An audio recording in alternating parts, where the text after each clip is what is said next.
So I don't know what's making me want to record or document this right now, but honestly, I just feel like I'm in a transitional period. Moved out of my studio, and my emotions are everywhere. It's like, am I making the right move? But I honestly feel like I took the steps. Like I did what I was feeling in my gut to do, which was move and at least get out of that space, so that I could kind of focus on more of me. Um, and obviously, like when you make certain decisions, you have to rationalize that within yourself and kind of figure out like, what the next plan is. So honestly, all of this was kind of like sprung up on me. Pretty much I've been renting this space for 4 years. And then, all of a sudden they want to do a rent increase. And that's fine. But for 2 years now, I haven't had a working AC for 2 years now. So for 2 years now, I haven't had a working AC. For 2 years, my power's been going out because I'm sharing a 20 amp breaker with another unit. And pretty much it's like, you know, at this point, I feel like you guys couldn't fix this issue or try to help me resolve this issue. So there's really no reason for me to continue to be there or stay there, especially after all of this. I'm going to put myself in a better situation. And honestly, I don't feel like I took full advantage of having my own studio space. I do feel like I was a little lackluster in perfecting my craft and really just working on what I enjoy. And I'm kind of sad. I'm honestly kind of sad to see it go, but I know that it is all for the best. And it's something that needs to be done in order for me to grow. So as you can see, we're in a warehouse studio space. It's literally Halloween, October 31st, and tomorrow's the 1st, so I really have to be out by then. And I'm still kind of transitioning and moving everything in here. A realization that I've had is just that so a lot of the work that I was doing was for other people, was for income. And now that I feel like I found this transition where at the moment I am employed, like W-2 employed. So it gives me the flexibility to kind of work on what I love, like do my work on my passions. I can choose to work with models. I can choose to do things in a different kind of way. That kind of puts the focus on my creativity rather than fulfilling a project. Obviously, we do want to grow a business. We do want to have a successful business. And I ultimately would really like to stay in the business development space, business marketing space where it comes to websites, online presence, Google Ads, as well as social media and content as a whole. But I think it starts at home, and for me, this next journey in my life, it needs to happen with me personally, my personal brand, and that's where I'm kind of having trouble with is just like really putting myself out there and making it known like this is who I am, this is what I do. I never really was trying to do anything that was out of my norm, but it was just letting the outside people into what I have going on, and that's just pretty new for me. So it's something to get used to, but we're gonna pack out this space. I honestly have done a pretty good job so far, but it's still so much to go, and we'll see us pack this up at the next spot. Truly, what this feels like is like the end of an era.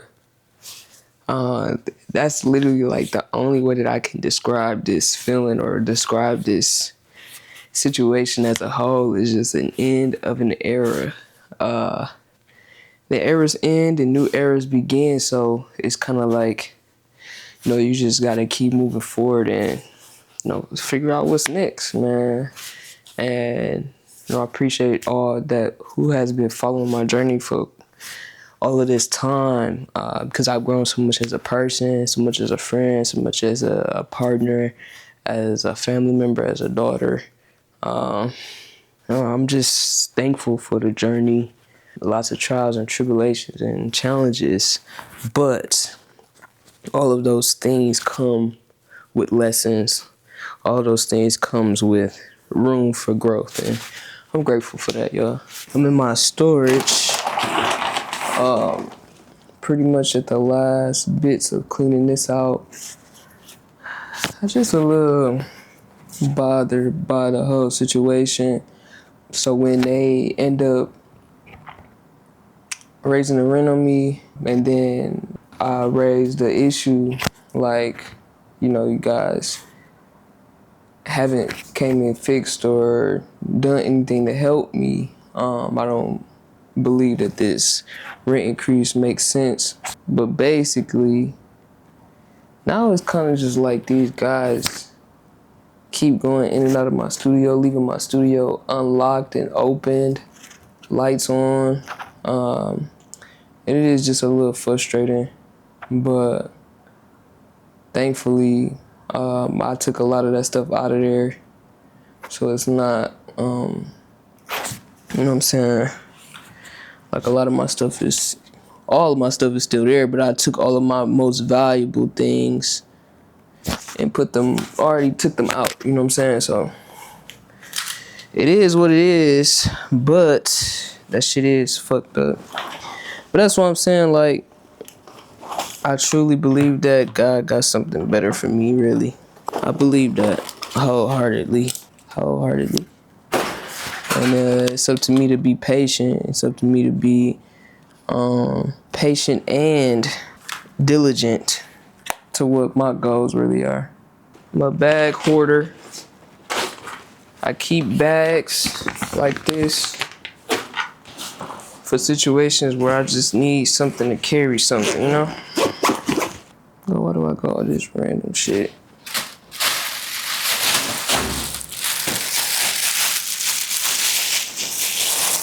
It's just like damn, like you really invested a lot of time, money, and energy into this shit. But that's just how life goes, I feel. I'm not in a dire situation where I feel like I need to sell anything. It's just uncomfortable. Do you think it's time to give up hoarding boxes? What you think? Cause I got a box for everything I ever purchased, and why I keep them, I honestly couldn't tell you.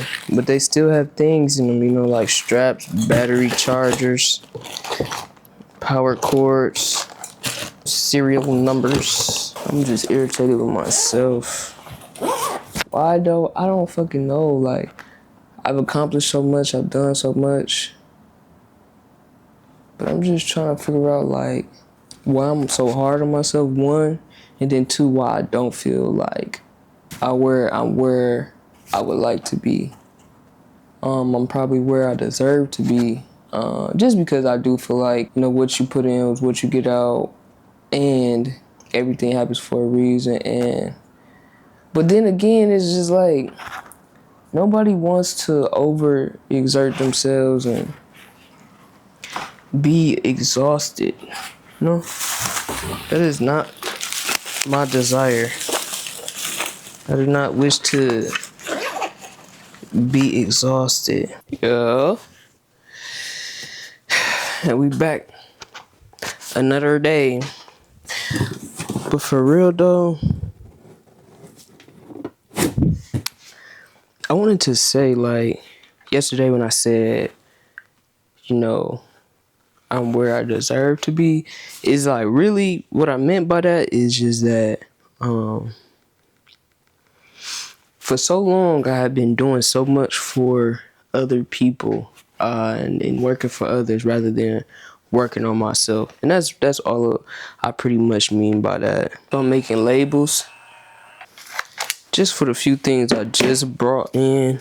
But I think my plan is going to be for me to create just a mobile service, being able to take my business on the go with me with my truck, pretty much. Just taking on the go with my truck. That's gonna go well. I'm looking forward to that. I'm not sure if I do want to outfit it fully because being able to pack all this stuff in to my truck the way that I did was just immaculate. I just can't give that up. But I do think maybe I should add some shelving. I wanted to add like a charging station in there because I have extra auxiliary. I have two extra batteries in there, so that would be nice. So in this box, I have my accountability journals that I made.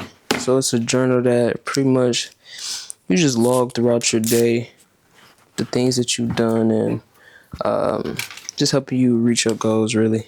You know how hard it is to do this? Got you. Look. This is a 90-day accountability journal. It's got enough for 90 days. I think it maybe even has maybe one more. So the ideal here is for 3 months. You unlock your potential. You got structured guidance and daily commitment for lasting change. And then pretty much you plan your month. Actually, you plan a quarter. You plan a quarter first. All right, you plan a quarter.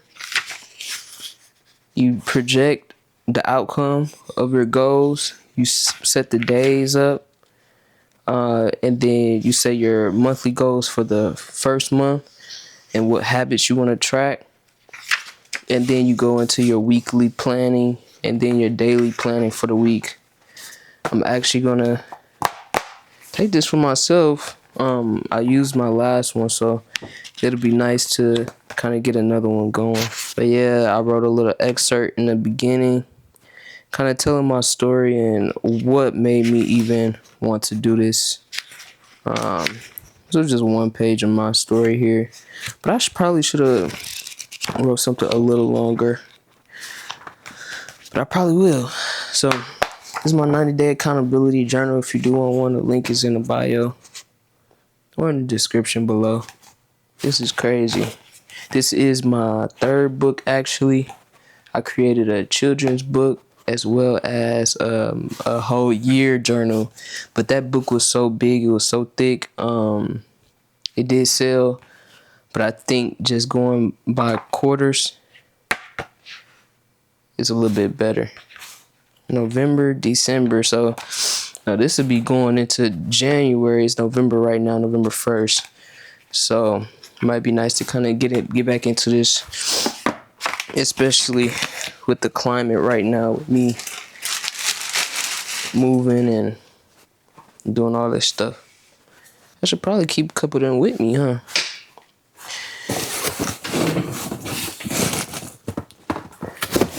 So my idea here was to make everything as cohesive and organized as possible. 1, 2, 3, 4, 5. Got some heartbreaking news. My brother just broke his foot. Senior in high school, incredible athlete, star player, and it's so heartbreaking about the whole situation. But you know, everything happens for a reason. I think that it's just an opportunity for growth there.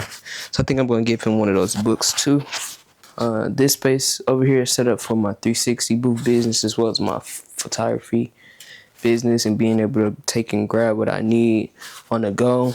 I got this little cutting board here when I used to make clothes and stuff. It's just a flat surface for me to kind of prepare for my next upcoming events. I got a couple more things to put away.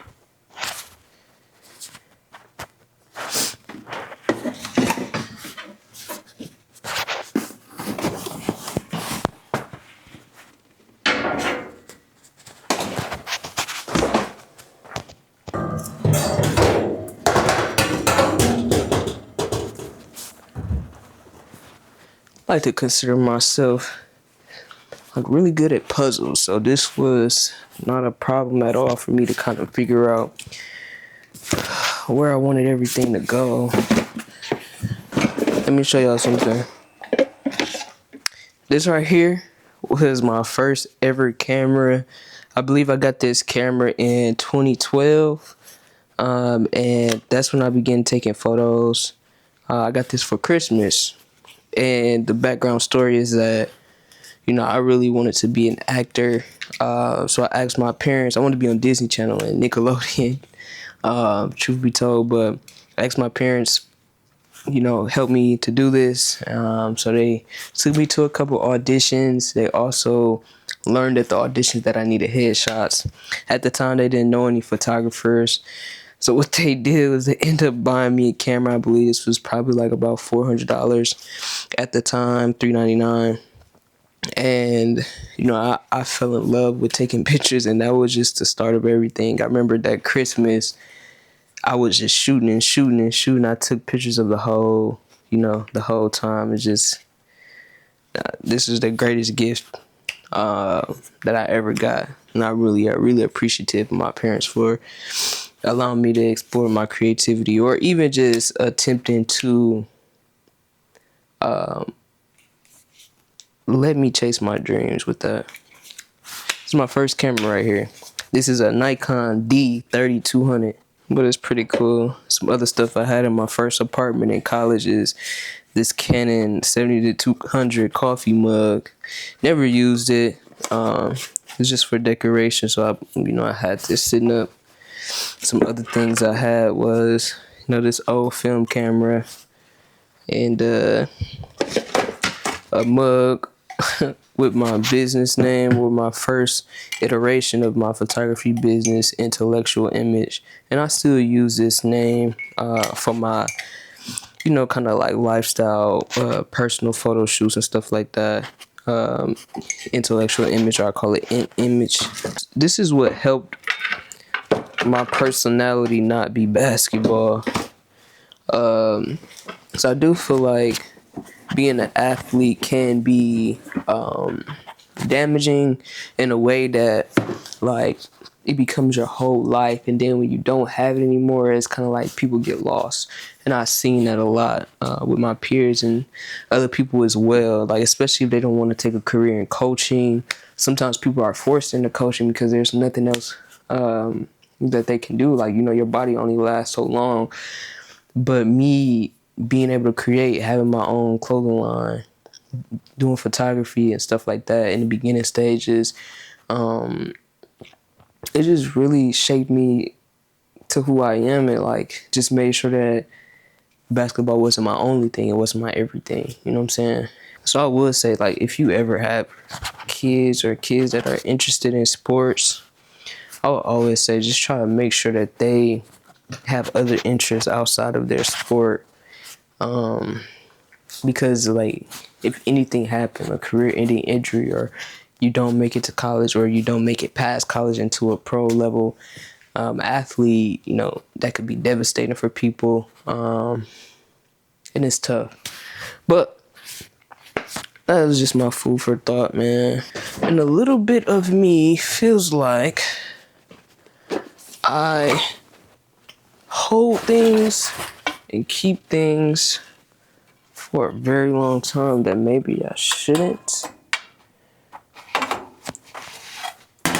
But I'm always like, you never know when you need this stuff. Like, you never know when you need a painting stick. But that is it, guys.